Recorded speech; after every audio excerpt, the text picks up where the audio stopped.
So, good morning. Good morning, good morning. So, last week, diniscuss natin yung tungkol sa X-ray imaging system. Diba, napag-usapan natin na merong conditions bago tayo makapag-produce ng X-ray. Like yung source ng electrons, which are provided by the cathode sa pamamagitan ng thermionic emission mula doon sa fluoridated tungsten na filament. And next is yung high-speed na acceleration na nabubuo naman by applying the high kilovoltage papunta sa tube. And also, after na mag-accelerate, kailangan niyang magkaroon ng sudden stop. Which nag-o-occur yun kapag yung electrons ay tumama papunta doon sa anode target wherein mako-convert yung kinetic energy into heat which is 99% and X-rays na 1%. Okay? And also na pag-usapan natin yung about sa anode kasi nga 'di ba yung heat is the number one enemy of tube. Kaya gumagamit tayo ng yun mula pa lang sa design ng anode, so pinag-isipan yung maigi like creating a rotating anode, which is pinapaikot siya sa pamamagitan ng induction motor na binubuo, 'di ba, ng stator and rotor. Okay? And because it is rotating, so nai-spread yung heat papunta doon sa focal tract. Since circular yung ano niya, so maraming natatamaan or hindi yun yung paulit-ulit na natatamaan unlike doon sa mga bevel shape na designs ng anode. Also, after discussing the anode, napag-usapan din natin yung line focus principle. 'Di ba? Kasi si anode ay ina-angle natin para ma-maintain yung tinatawag na large actual focal spot. Okay? So malapad yung focal spot to handle the heat. And also, while projecting the small effective focal spot naman, kung halimbawang gusto natin na ma-ensure yung image sharpness. Again, yung sa mga designs ng anode, yun ay naka-embed na sa machine. And depende lang doon sa i-purchase nyo kung ano yung priority. For example, for dental x-rays, so yung mga designs doon is yung naka-bevel. And iba din yung designs ng anode for mammogram and iba doon sa general x-ray or general radiography. And also, napag-usapan natin yung safety and environment ng ating x-ray tube. Like yung, di ba, ang design niya is a vacuum. Ibig sabihin, ang design niya is glass or metal envelope na kailangang hindi napapasukan ng hangin para yung electrons ay hindi tumama doon sa mga air molecules. So, para mas potent yung x-ray. And also, nabanggit natin na yung protective housing, di ba, yung buong X-ray tube ay lined with lead para ma-prevent yung tinatawag natin na leakage radiation, which is kailangan less than 1 milligray per hour at 1 meter. And lastly, na-discuss din natin kung ano yung focusing cup. Di ba, ang negative charge na anode, kailangan din na yung sa focusing cup is negatively charged para ma-keep niya yung electron cloud from spreading out. So, transition for today's topic, alam naman natin na kung saan kailangan ma-produce yung X-ray. Diba yun yung tinatawag natin na focal spot or yung focal tract. Kaso sa physics, hindi siya syempre perfect. Sometimes may mga electrons na tumatalbog doon sa focal spot and tumatama siya doon sa other parts ng tube. Tulad ng, for example, tumatama sa neck or tumatama doon sa ibang portion ng anode. Okay, and tinatawag natin yun na yun nga, yung leakage radiation. Or in short, is off focus. Okay, other term, rather, off focus radiation. Or yun nga, extrafocal radiation. Now, sa off focus radiation naman, tulad nga na sabi ko, si X-ray tube ay designed para yung projectile electrons from the cathode ay mag-interact only doon sa focal spot. And yun nga, may mga instances na nagbabounce off siya sa focal spot and yun nga, naglaland siya sa other areas ng target. And again, this is called off-focus radiation or extrafocal radiation. So, dagdagan natin, sa ano kasi, sa ideal conditions, ang electron stream, they are tightly controlled para yung interactions ay mag-occur. And also, ini-ensure nito yung predictable X-ray production kapag tightly controlled yung tama niya. Though, yun nga, in real-world operation, syempre, yung electron scattering, nag-occur siya within the anode target material. And nagkakaroon tayo ng tinatawag na scattered electrons na tumatama sa mga unintended regions ng target. Kaya nakakapag-generate siya ng additional photons outside the primary beam origin. And yung secondary emission na yon ay, again, tinatawag natin na off-focus radiation. And ito ay inherent na limitation doon sa ating tube design rather than mechanical fault. Okay? And ganito yung itsura niya. Tumatalbog siya. Instead na dito sa makikita nyong itong dotted portion na to, which is yung focal spot mismo, so tumatalbog siya kasi tumama siya sa ibang regions ni anode. And itong off-focus radiation na to is undesirable kasi ini-extend niya guys yung size ng focal spot. And syempre, nag-i-increase yung skin dose and it is unnecessary. Syempre, kapag yun nga, si focal spot ay mas lumaki than the actual intended area, nababawasan din yung tinatawag natin na spatial precision. Even though yung increase sa skin dose ay medyo minimal lang, ano pa rin siya it still violates the principle of dose optimization doon sa ating practice. And also, off-focus radiation can significantly reduce the image contrast. Kasi nga, unwanted X-ray siya na nag-originate outside the focal spot, so nagko-contribute siya to image fog.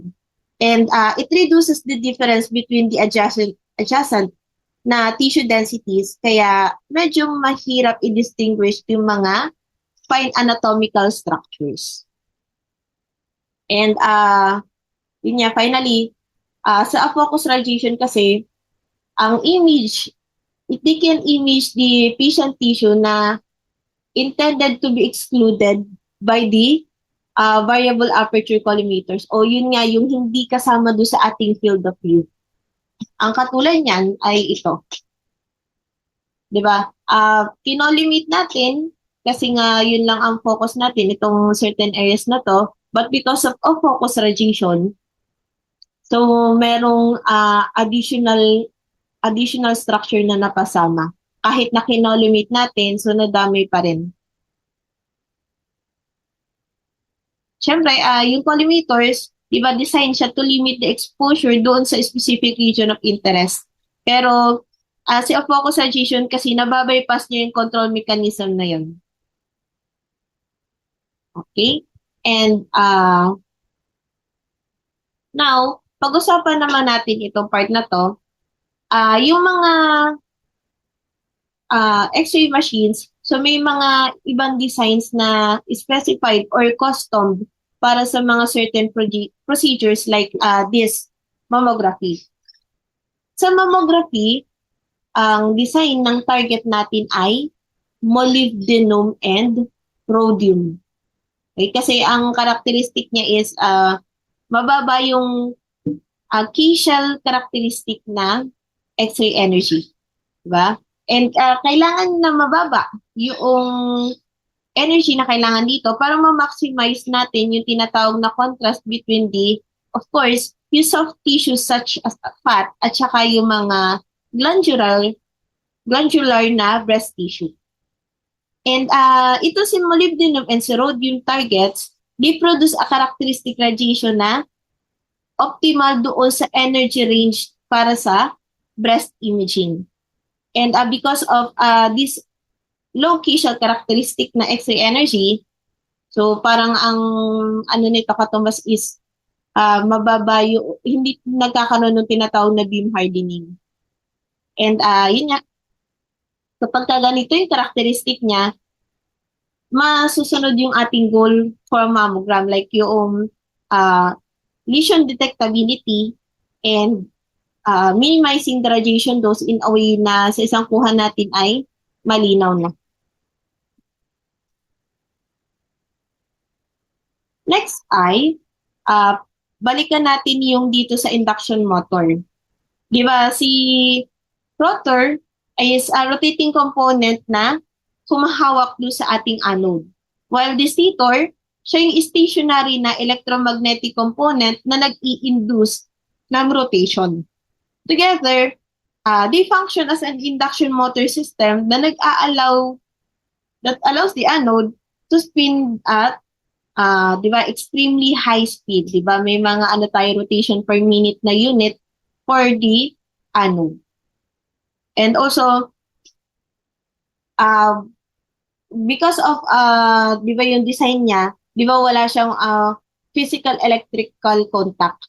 Kaya nare-reduce natin yung wear and tear. And syempre, na-improve yung heat distribution sa ganitong design. Di ba, ang primary components dito is yung the stator and the rotor. Diba? So, yung ano to, yung acronym natin na sorry, stator outside, rotator inside. So, again, ang function ng stator is kapag ka siya ay energized, yung stator ay nagpo-produce siya ng powerful na rotating magnetic field. And by altering or alternating the current to the coil in sequence, yung magnetic field na to ay nag-spin outside the tube. And for the rotor naman, syempre ang function niya is yung mag-induce ng electrical current in the copper of rotor. Diba? According to Faraday's law. Diba? Siya yung nag-discuss about this induction motor. So, this induced current, syempre nakikreate siya ng sariling magnetic field which interacts with the stator's field kaya nagro-rotate yung rotor. And ito yung ito yung components do sa loob ng ating anode na na-discuss natin last week. Diba yung yung pinaka-recent is yung stator electromagnets na nandoon mismo sa labas ng glass envelope. Okay, again, nagkikreate sila ng rotating magnetic field na nagdadrive doon sa rotor. Then we also have the rotor itself na gawa doon sa copper. And syempre, yan yan, may mga bearings yan na nag-a-allow doon sa rotor to spin at high speed.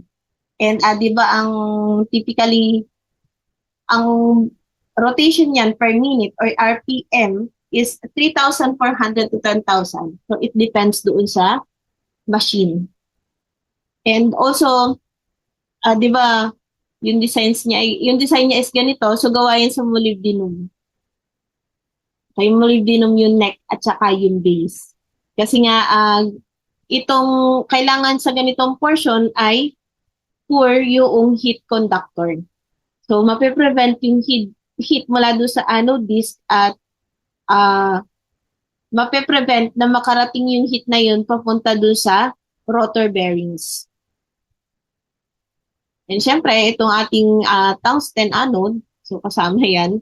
And sa naman, sa negative side, so sa side ni cathode, di ba meron tayong filament, which is the coil of wire. Then yung filament circuit na nagpo-provide ng current na necessary for thermionic emission. And, sorry, yung electron beam. Yan, papunta naman sa ating anode. Then the rest of the design, so sa envelope natin, so gawa yan sa Pyrex glass or metal. Okay, and it still maintains the vacuum kasi nga essential yon para hindi mag-collide yung electrons doon sa glass molecule. So, sa rotation speed ng anode, so sa regular tube is around 3,000 to 4,000 rotation per minute. But doon sa mga heavy duty na machines, so kailangan na ang rotation per minute niya is around 10,000 to 12. So it depends.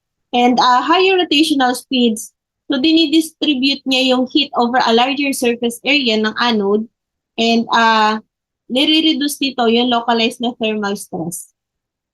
Okay, kaya mas maganda na mas mabilis yung rotation niya.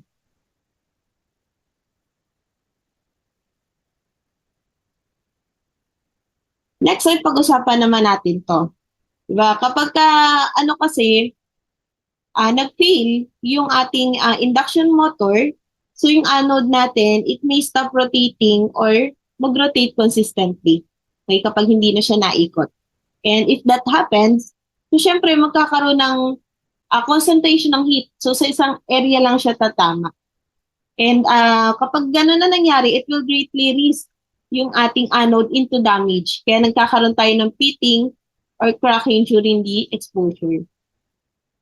So, para ma-prevent yan, yung mga ganyang pitting, so syempre kailangan wina-warm up muna. Yung mga modern na anodes naman ng X-ray machines, so ano naman sila, na-incorporate na or na-improve na yung materials and engineering sa kanya. Kaya yung mga newer designs ng anode natin ay actually nare-reduce naman na yung stress accumulation. But again, pagdating sa CT scan at mammogram, talagang kailangan pa rin ng warm-up. Pero sa general radiography, pwedeng hindi na. Or it depends doon sa instruction sa inyo once na manufacture yung machine. Okay, depende pa rin. Sana for purchase. Okay? Again, controlled na warm-up. Hindi lang yung basta mo i-warm up siya. So, meron pa rin instruction or tamang way para gawin yon. Okay? And again, warm-up procedures ay ginagamit pa rin siya kasi actually recommended siya para sa longer tube life. Okay?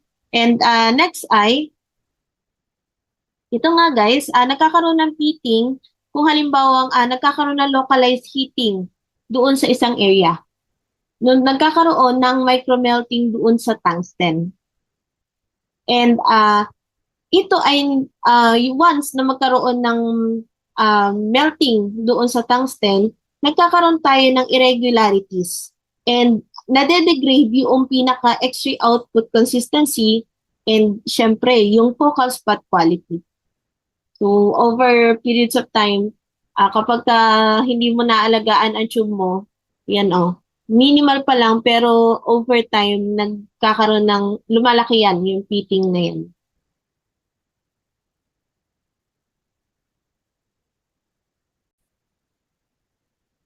Now, sabi dito, ang heating of the anode or yung heat is the major limitation of X-ray production. So bakit heat is the major limitation? Kasi 'di ba sa X-ray tube, 99% of yung napoproduce natin is nagiging heat. Okay, yung electron energy. May 99% 'yon. And only 1% becomes X-ray. Ibig sabihin, lahat ng electrical energy na sinusupply natin ay nagpapainit lang sa anode. And if too much heat builds up, syempre yung anode natin can crack or melt. And ang tube natin, if that happen, it will be permanently damaged. Kaya tulad na sabi ko kanina, ang real bottleneck in X-ray production is how much heat the tube can safely handle. And hindi kung gaano karaming X-ray yung kaya mo or gusto mong i-produce. So, yun yung ibig natin sabihin dito.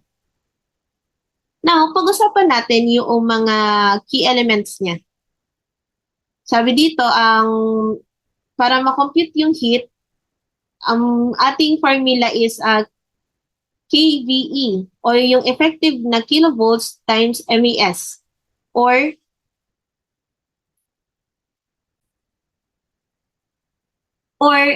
dito sa, di ba yung effective kilovolts, pwede ito na tulad nitong atong alternative na formula natin, yung W times KVP times MES. Itong W, it represents yung waveform factor. Okay? Yung ating kasing generators, di ba nagpo-produce yan ng iba't ibang voltage waveforms, yung na-discuss natin dati pa. Di ba? Sa single phase, di ba ito yung very fluctuating na voltage. Then meron tayong three-phase and high frequency, which itong mga to ay more constant yung voltage. Si W kasi or yung waveform natin, siya yung nag-a-adjust for how smooth the voltage is. Yung W. Now, balik tayo dito sa KVE.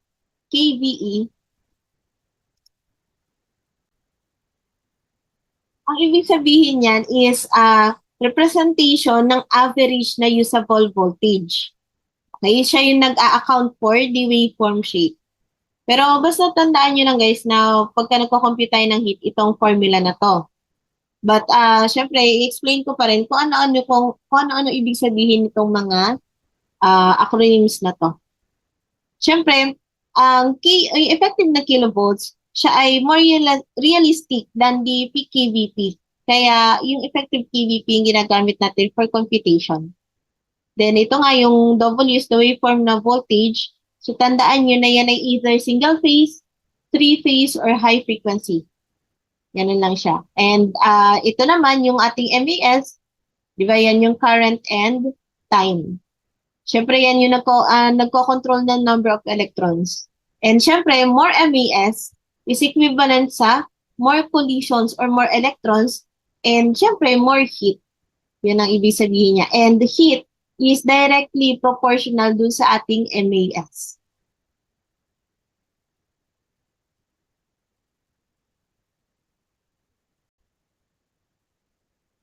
Basta tatandaan niyo guys, basta more uniform ang isang waveform, syempre lower yung heat production. And yung mga pulsating waveforms naman, like the single phase, di ba, pag single phase, ang nangyayari, yung voltage ay nagda-drop down to zero ng paulit-ulit. So, yun nga, kay single phase, di ba, ang energy delivery is very inefficient. Or inefficient siya, walang silbi, halos. Okay? Kasi, more energy is wasted as heat. Puro heat lang. Kaya nga, mas prefer natin ay sa mga modern designs ng ating X-ray machine is high frequency generator na siya. And yun nga, sa mga constant waveforms, tulad nitong high frequency, si energy is delivered more efficiently. And of course, less wasted na energy and syempre, relatively less yung heat na nagagamit natin for the same output. So, tandaan nyo guys, pag higher ang ripple or like the single phase, higher ripple, more heat ang nasasayang. And kapag ka lower ripple, ibig sabihin more uniform yung kanyang energy. Kaya, syempre, more efficient and less heat. Okay, I hope na matandaan nyo siya.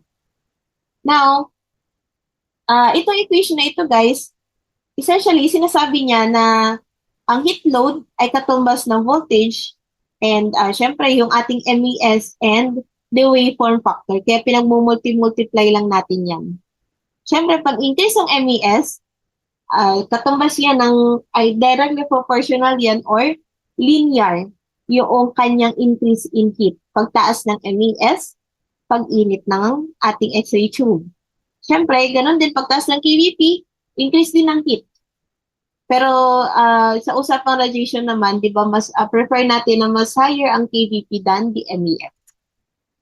And also guys, kung nasabi ko, poor ang waveform or mababa yung kanyang yung quality niya, so it increases the heat unnecessarily. Kaya as a rad tech, kailangan na pag gumagamit tayo or nag-expose tayo or once na ginagamit natin yung machine, mas maganda na nga ang ginagamit natin na technical factor ay mataas na kay BP, then lower MES technique. As much as possible, ganun yung gagamitin natin. And pinagmamasdan nyo rin or dapat alam nyo din yung tube rating charts na madidiscuss ko naman sa inyo later. And kapag gumagamit tayo, in between exposures, kailangan pinagpapahinga pa rin natin yung ating machine. Kasi um, kailangan na nababalance natin yung safety ng ating tube and yung quality mismo ng image na napoproduce natin. So, ang X-ray production, tandaan nyo guys na hindi siya limited by how much radiation yung generate and yun nga, by how much heat yun napoproduce. Kaya kailangan nakaalalay tayo sa pag-adjust ng mga technical factors when doing X-ray procedure.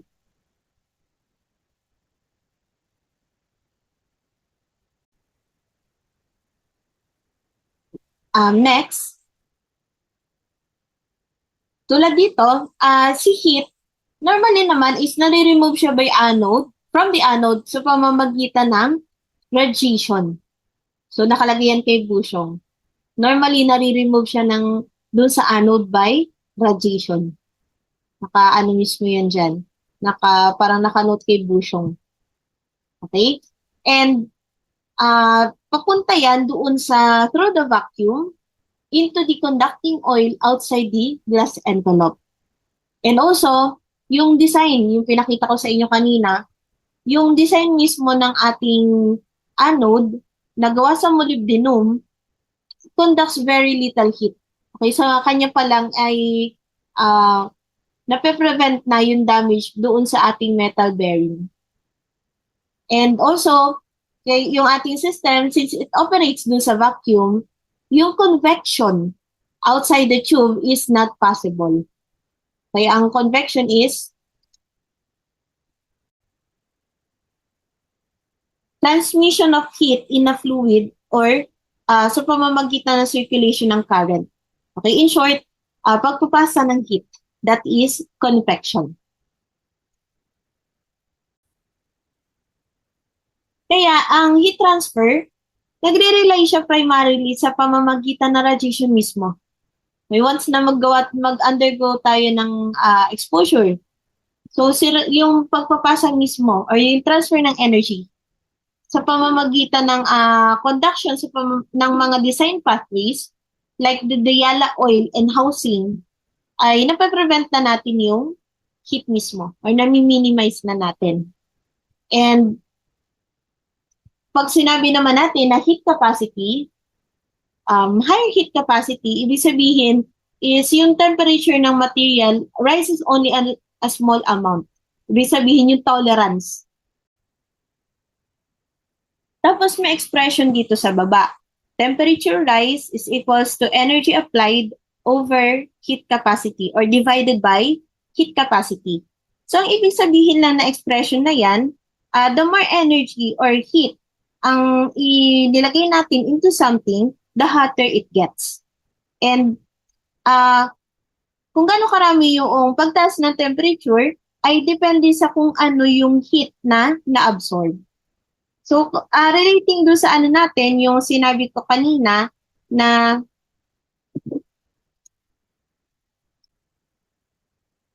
formula sa heat, di ba? Yung W times TVP times MES, ang ibig sabihin nun guys, ay yung pagtaas ng temperature ay siya yung nagdi-determine whether yung tube life will be extended. Okay? Or makatagal siya. Kasi tulad na sabi ko, yung exposure factors natin kailangan talagang controlled. And of course, yung design mismo ng tube for heat capacity is very important. So, dito sa expression na to, isipin nyo na lang guys yung isang analogy. For example, meron tayong mainit na tubig. So, ibig sabihin niya is, for example, siya ay energy. Or, yun nga, yung pinaka-example natin ay merong mainit na tubig sa isang cup. Siyempre, di ba, pagka nag-iinit tayo, kapag ka maliit lang yung lalagyan natin, siyempre, mas mabilis yung iinit. And kapag malaki yung cup natin, So, it heat up slowly or mas matagal yung uminit kung pinapakuluan siya. So, isipin nyo na lang din na ganun din sa anode. Pag laki ng anode or yung mismong paglapad ng design niya, ibig sabihin, mas matagal na mag-init yun. Or uh, yung tube life niya, ibig sabihin, mas malaki. So, yun lang naman yung ibig sabihin nun. Okay. Sa heating ng anode, di ba meron tayong tatlong uri ng energy transfer para mas ma-reduce natin yung tube damage.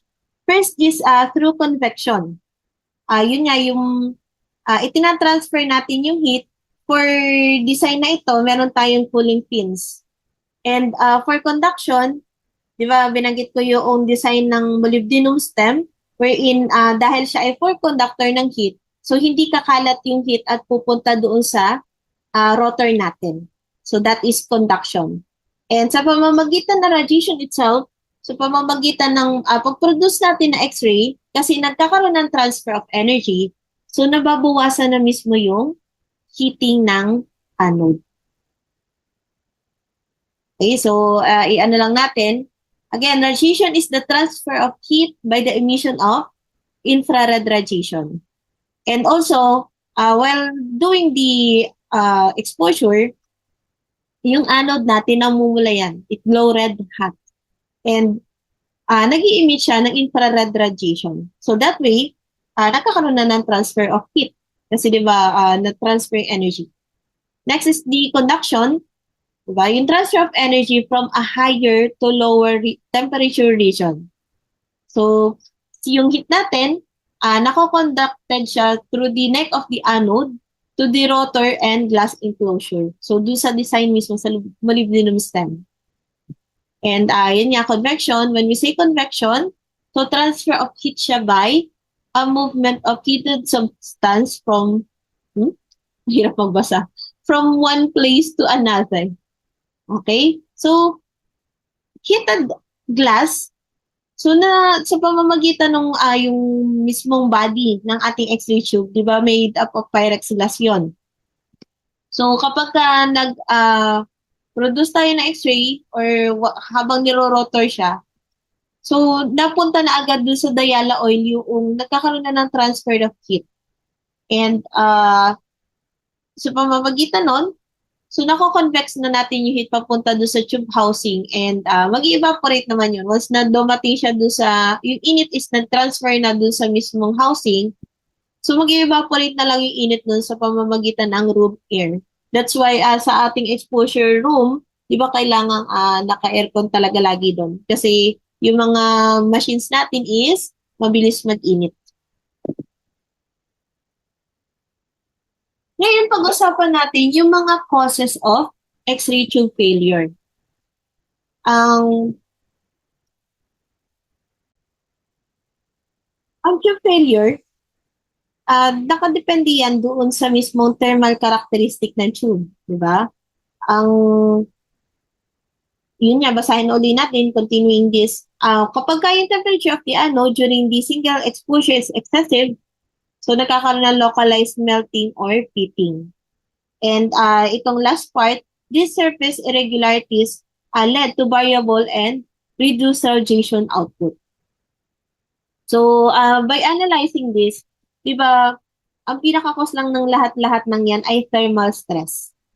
So, kapag ka lagi na-expose sa heat, so nagkakaroon ng limiting factor doon sa tube lifespan. Kaya kahit yung mga short-term na overheating, pwede niyang ma-damage or ma-alter yung focal spectrometry. So, yun nga. Kaya talagang kailangang i-minimize yung heat as much as possible. Now, kapag ka yung melting ay severe doon sa ating focal, di ba yung ating focal tract, so focal spot natin mismo, yung tungsten ay nag-evaporate at yun nga, it can plate or kumalat doon sa ating port. Kaya nagkakaroon tayo ng added filtering or interference doon sa flow of electrons. Yung vaporization. And yung nag-evaporate na yon, nag-interfere siya mismo doon sa, kasi nga nagkaroon ng deformity doon sa geometry ng ating focal spot. So, doon pa lang nagkakaroon na ng error. And also, kapag ka yung temperature ng anode ay biglang init without a warm up, mabilis nga siya nag-crack up. And kapag ka nagkaroon na ng damage doon sa ating design ng ating anode, syempre maapektuhan na rin yung pag-ikot niya sa rotation. So, hindi na balance. So, ganito yung mga designs, design ng ano natin na tingnan nyo naman, pagkaroon ng pitting, so nakaka-apekto talaga yan doon sa overall outcome ng ating X-ray production. So, tingnan nyo yung mga cracks. Diba? So, kahit mga maliliit yan, so pwedeng maka-apekto doon sa ating X-ray production.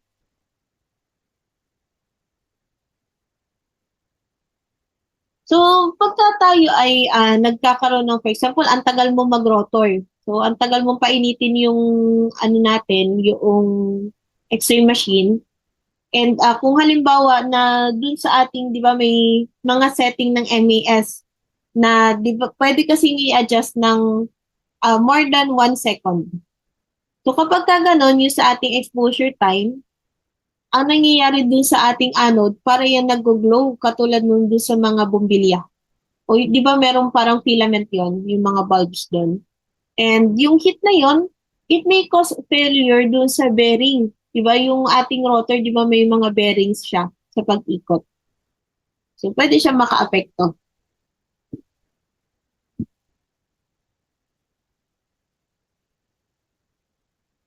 So dito, because of high heat doon sa filament, yung tungsten again is nabevaporize o nag-evaporate and kumakala siya doon sa glass envelope. So yung glass envelope natin, meron ng kayat na tungsten. And yung ano na yun, once na nagyari yun, nagkakaroon tayo ng arcing o overall, nagkakaroon na ng tube failure. So nag-o-occur yun kasi gumagamit tayo ng masyadong mataas na MA. So mataas na normal. And it will actually lead doon sa ating filament breakage. Okay? So itong filament evaporation na to is paunti-unti na nangyayari. Kasi nga nako-compromise natin yung vacuum integrity, and doon sa yun nga kapag kumalat yung tungsten kasi nagkakaroon tayo ng electrical insulation within the tube. So again, para ma-prevent yun, so naggagawa tayo ng tube warm up. Kasi nga para hindi natin nabibigla or nagkakaroon ng thermal shock doon sa anode. So by warming the anode through the series of exposure and increasing KBP settings, so ito yon. And increasing KBP settings, the anode will build up heat that is needed to avoid the fracture of the anode. So para lang hindi siya ma-shock. So that is the purpose of warm up. So, itong process na to, it takes a little over 1 minute and nakakadagdag siya doon sa life ng tube natin.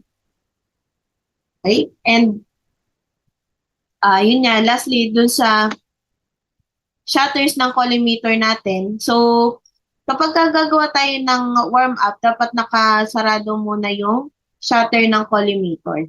Isarado muna. Then, proceed tayo. Ito naman guys ay dun sa halimbawa, luma pa yung X-ray imaging system nyo and highly recommended by the manufacturer na i-warm up siya.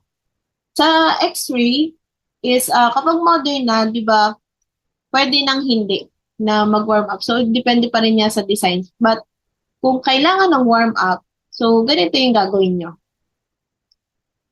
Tapos, sa mga ano naman, sa ibang machines like the CT scan, yun naman ay meron lang feature na pwede mong pindutin lang simply and siya na yung automatic na magka-calibrate nun and magko-warm up. But dito sa ating general radiography, kailangan talaga manaman. So dito, ang gagamitin nyo lang na technique is 12 MES. Then, mag-expose tayo. expose tayo ng X-ray sa pamamagitan ng 70 kVp. Then, pahinga ng 15 seconds. So, same MAS pa rin, but another 10.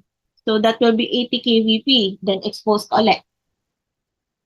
Tapos, after 15 seconds, you will have another exposure sa pamamagitan naman ng 90 kVp. So, tatlong click lang. And after that, connect na yung inyong warm-up. So, simple lang, pero sa pamamagitan ng ganyang warm-up, nakakapagdagdag tayo ng 1 minute dun sa buhay ng tube natin. So, ganun siya ka-importante. Also, dito sa tube rating, importante na alam ng RadTech itong paggamit ng tube rating chart. So, meron tayong tatlong klase ng chart. Itong radiographic rating chart, anode pooling chart, and tube housing pooling chart.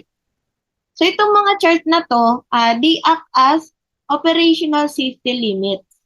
And also, ini-ensure nito na yung tube ay hindi ma-overload beyond the thermal capacity. So, ibig sabihin, dapat alam natin yung characteristic ng ating X-ray tube.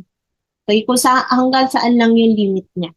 So, importante na meron tayong mga ganitong naka-display na chart. Also, pagka merong nag-i-inspect for quality assurance and quality control, so pagka may, for example, FDA, DOH, and others, so ina-expect na merong mga naka-display na ganitong charts talaga sa loob ng exposure area. So, hindi lang para sa safety ng ano natin, but also for compliance sa QA/QC. So, pag-usapan muna natin yung tube rating. So, sa tube rating, ito yung isa sa factor na kailangan natin i-take in consideration. Siyempre, by using the higher MA, yung maximum KBP is reduced. So, kaya kailangan na para ano mo yan, mas maganda na ang una mong itinataas pag gumagawa tayo ng procedure is yung KBP. Also, yung very short examination, they may require higher power para makapag-produce ng adequate na image. So, kailangan natin i-take in consideration na yung tube natin ay possible na hindi mag-cope up do sa amount na hit na kailangan over such period of time. For example, meron kasing mga alanganin techniques for MASA. For example, gagamit ka ng less than 0.5 seconds. Tapos sobrang taas ng MA mo. So, pwede mong ma-damage yung tube. So, kailangan i-balance mo pa rin. Pero actually, technique yan, for example, pwede yan na masyadong malikot. So wala tayong choice talaga kundi gumamit ng sobrang babang exposure time. Pero not all the time naman guys, kasi di ba meron naman tayong mga patient na ang body habitus ay kailangan medyo mag-increase ka pa din. So again, balance pa rin guys. Pagka tayo ay nagtitimpla ng mga exposure factors.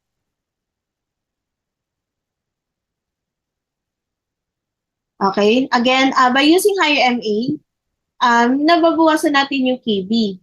But pagka ginamit natin yung mataas na KBP, so pwede nating mababaan yung dose.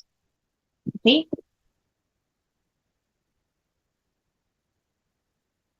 So, ang radiographic rating chart naman, so meron niya na ganito. Ganito yung tsura niyan.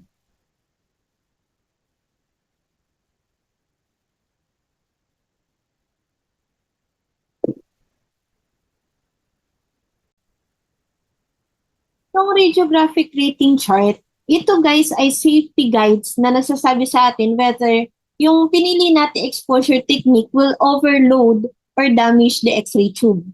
So, ang design yan guys, di ba, ganito. Yung x-axis o yung horizontal, yung pag ganon, yan, pag ganyan, ay exposure time. And yung vertical, itong y-axis, ito yung tube potential. And yung curved lines na nakikita nyo ngayon, ito ay representation ng iba't ibang MA values. So sa interpretation niyan, di ba, pumipili tayo ng specific na MA curve. Then, ilolocate nyo yung, for example, yung chosen KVP nyo and time. For example, dito. Meron tayong 200 mA and ito, for example, 1 second yung gamit natin. Now, kapag below the curve siya, ibig sabihin guys, safe yung exposure.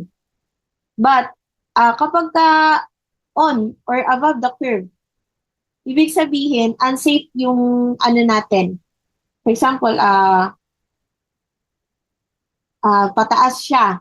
Ibig sabihin, unsafe yun or pwedeng siyang mag-risk ng tube damage. Yung curve neto, it exists kasi nga pagka, 'di ba, pag gumamit tayo ng higher MA, so ibig sabihin more electrons and more heat. So if this is just a simple reminder na kailangan na yung ginagamit nating MES ay balance guys kasi syempre yun yung pwedeng mag-cause ng heat overload do sa ating machine. And yun nga, pag gumamit ka rin naman ng sobrang haba na exposure time, ibig sabihin more energy yung madideposit mo. And also, pagka naman high KVP, more energy photons yung nagagamit natin. And di ba, yung pinag-multiply natin, W times KVP and times MAS, pare-parehas sila na yung lahat ng factors na yan can uh, give excess heat dun sa ating tube. So, kaya kailangan binabantayan siya. And ito yung mga simple reminders para hindi tayo mag-limit, para hindi natin ma-overload yung heat capacity. Okay? And ito naman, X-ray tube rating. So, ito ay isa sa mga uh, yung ibig sabihin ko guys ay most delicate and expensive parts ng ating imaging equipment, yung ating X-ray tube mismo. Kaya yung lifespan niya ay nakadepend how heavily or kung paano siya gamitin. So guys, meron tayong mga ways para ma-improve yung tube life na yan. Diba? O na, yung paggamit natin ng minimum na exposure factors like the MES and KBP. Also, syempre, ang prefer natin is to use lowest MES and KBP. But nakakapag-produce pa rin ng diagnostic na image. Di ba yun yung ALARA? And also, yun nga, by using that technique, less ang heat production and less doon sa stress sa anode. Also, yung paggamit natin ng mga faster na image receptors. So, kapag mataas yung ano natin, yung tinatawag na speed. So, ibig sabihin, pwede nating pabaan ang ating MES and KBP and that will extend the tube life. And also, with careful use, syempre, yung mga repeated natin ng mga high exposures, so, maaano natin, pag nilimit natin yan, they can provide longer periods of service. Lastly, syempre, practice careful operation. Ang poor technique, pwede siyang mag-cause ng sudden tube failure and, of course, expensive replacement. Tandaan nyo guys, na ang tube naman, hindi siya talaga instantly nag-fail. Yun guys ay because of repeated na gradual damage and repeated overheating. Next is the anode cooling chart. Okay? So itong chart na to ay nagpapakita how quickly the anode loses heat after the exposure. Ang anode cooling chart, so meron din yung X and Y axis. Yung X-axis natin o yung pahalang, so yun ay yung time in minutes. And yung Y-axis naman ay yung heat units natin, yung X-axis. So ito ay, ang important characteristic niya, syempre yung cooling, kita nyo naman dito sa ating dito sa ating curve. Syempre, pag lumamig yan, first, yung bilis niya sa una ay, yung bilis niya paglamig niya ay mabilis na simula. And pag later, So, medyo slower na siya kung mapapansin nyo. So, ang ibig lang sabihin nitong cooling chart na to, di ba, yan o, 15 minutes. Bago lumamig guys ang ating anode, it can take 10 to 15 minutes or more. Depende pa rin doon sa ginamit mo na technical factors.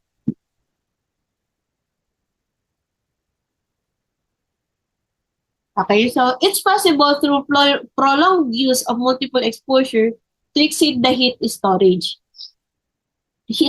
capacity ng anode. So, pagka gumagawa tayo ng exposure, kahit na mabilis tayong gumawa, dapat hindi sunod-sunod ang paggawa mo. Or dapat merong kung sa ano ba ay may gap or binibigyan natin ng pagkakataon na lumamig mismo yung machine bago ulit tayo gumawa ng sunod na procedure.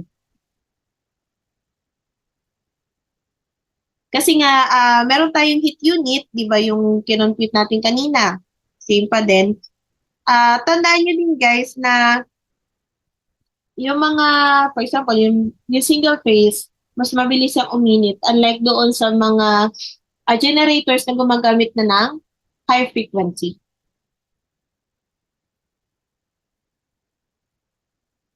Okay, tapos, di ba ito yung kinompute natin dati. 'Di ba pagka single phase, 'di ba meron tayong yung W na representation dito kanina,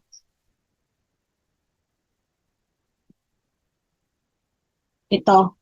Yung W, kung single phase yung given, so matic 1.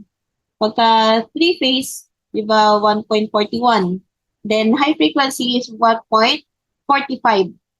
Yun yung mga constant niya. Tapos pag multiply yun lang. So nagawa niyo naman na ito last time. Pero yan yung ano niya, application. Ito. So, nilagay ko lang yan sa inyo para parang recap.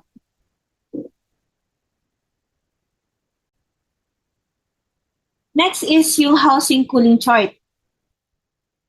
Itong housing cooling chart na to, kaparehas din siya ng anode cooling chart. Okay, ito. The tube housing will generally have the capacity of 1 to 1.5 million na heat unit. Itong heat unit na to, ano to yung, kung tinatawag namin na sa fluoro, so may kailangan kasi na talagang pag ginagamit mo siya, kailangan may mga gap or pahinga na parang yung simpleng temperature lang ng ano to ng machine. Wherein, pagka, for example, nakaka 5 minutes ka na na tapak doon sa fluoro, so, yung parang gauge counter para doon sa temperature is, pag na-exceed mo yon, so ibig sabihin, sinasabi sa inyo na ipahingan nyo na muna yung machine or i-stop na mismo yung procedure. So parang ano lang siya, yung parang mga typical warnings for uh, safety ng ating X-ray tube. So same with this general radiography. So dito sa pamamagitan ng housing cooling chart, so ang complete cooling ng ating machine or the tube housing itself may take 1 to 2 hours. Kaya hindi natin pwedeng basta-basta hawakan yung katawan ng X-ray tube kasi nainit yun. So sa tube housing naman, di ba may mga certain materials siya na para ma-reduce yung heat. Okay, sadyang yun yung ginamit na material for heat capacity. For example, sa window, siya ay gawa sa beryllium or aluminum or copper. So itong mga designs na to, so they filter out soft X-rays. Okay, and also, uh, itong mga softer na lower energy X-ray, pwede kasi siya mag-contribute sa patient dose, di ba? And itong mga materials na to, like the beryllium, for mamo ito yung beryllium. And for general radiography is aluminum or copper. So, na-absorb na niya agad from there. And hindi naman pwedeng mas mataas pa dyan yung atomic number na gagamitin kasi mababawasan na yung mismong overall na X-ray na mapuproduce. So, ang ano lang nito ay kailangan minimal reduction lang talaga. Kaya medyo mababang atomic number pa rin yung gamit. But, nakaka-absorb na rin kahit paano. Basta ang goal nito, kaya ganito yung material niya is para hindi siya totally mag-interfere doon sa production ng X-ray, but only to minimize yung lower energy photons. Parang inaano natin tinataas yung average number or yung average na energy ng photons. Kaya, di ba, pagka may window, medyo na ano natin, medyo naha-harden yung beam. So, yun yung ano niya. Also, the glass envelope, di ba? Kailangang vacuum siya para hindi mag-interfere yung electrons. And yung insulating oil or diala oil, siya ay nagkikarry ng heat na ina-absorb niya yung heat in a way na sa pamamagitan ng conduction para mag-reduce yung heat. So, ito naman yung sa X-ray beam filtration. Diba? Soft energy X-rays, ina-absorb niya. Then, yung once na maano mo yan, parang na-average yung number of X-rays. And ang natitiran lang is yung mga capable or high energy X-rays.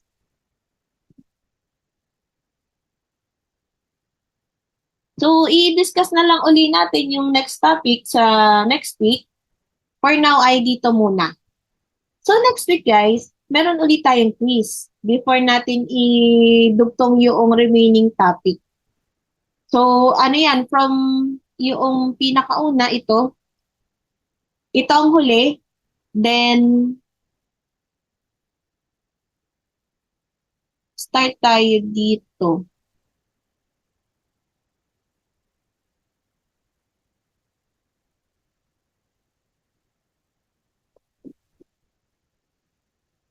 Start tayo dito. Okay, ano to, 50 item na long quiz. So, aral ulit kayo maigi and see you next week for another topic. And if you have any questions, don't hesitate to chat me, okay? So, see you next week, guys. Thank you.